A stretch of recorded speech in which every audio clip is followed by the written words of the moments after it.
Okay, it's Dusty here, Luv-A-Rug. I'm the team leader here, Luvarug, and this is for my competitors.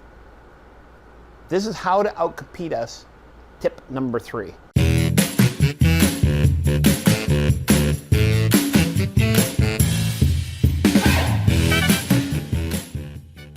This has to do with the cleaning solutions and how to do this, how to compete against us. Okay, so here it is. At Luvarug, we are very particular about what cleaning solutions that we use. We use the best of the best. There's nothing on the planet better than what we use right here. Why? Because we're rug lovers. We love rugs. We want to do the right thing for the rug. We want to extend the life of the rug. We don't want to see the collars bleed. We don't want to see the collars disappear. We don't want to see the fiber rot away. We want to do the right thing. So, you know, the best way to really explain this is an analogy.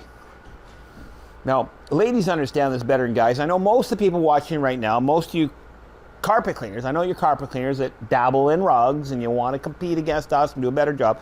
Most of you are guys and you don't understand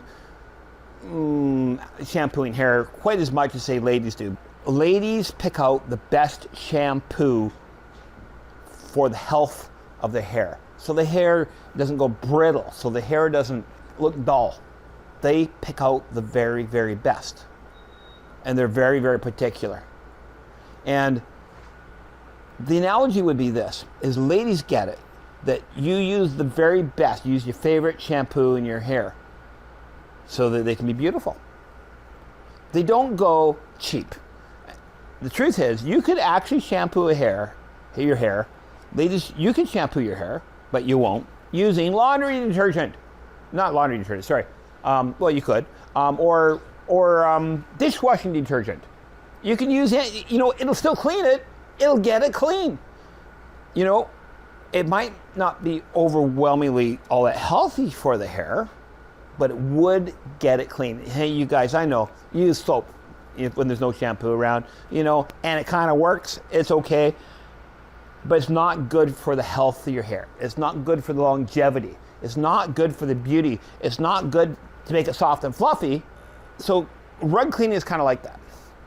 You can clean rugs using carpet cleaning agents. Now, I know most of you guys know about this, because you do it already using carpet cleaning agents. They're high pH. They're designed for polypropylene and nylon and polyester. They're not for natural fibers, wool, cotton, silk, etc. But it will work on those, won't it? You know it will because you use it already, but it's not good for the long-term health of that fiber. As a matter of fact, it may not even look that beautiful when you're finished. But you know what? It doesn't really matter because, you know, you want to be cheap. I mean, you don't want to have to get the expensive cleaners like what we do. Our cleaner, our Rug Lover shampoo, it is expensive. It's really pricey. So if you want to outcompete us, either you got to up the ante and do what we do things right, use the right equipment, use the right shampoos, or you can cut corners. Okay, I know you're already cutting corners, but why not? Heck, it's gonna save you a ton of dough. So you cut the corners by using the cheap stuff. Use the carpet cleaning agents. You know your van's full of it anyhow. Your client's not gonna really know the difference. Okay, and there you go. I guess that's it. That's tip number 3. Save money. Use your carpet cleaning agents on the rugs, and that's how you can outcompete us, by being cheaper. Thank you.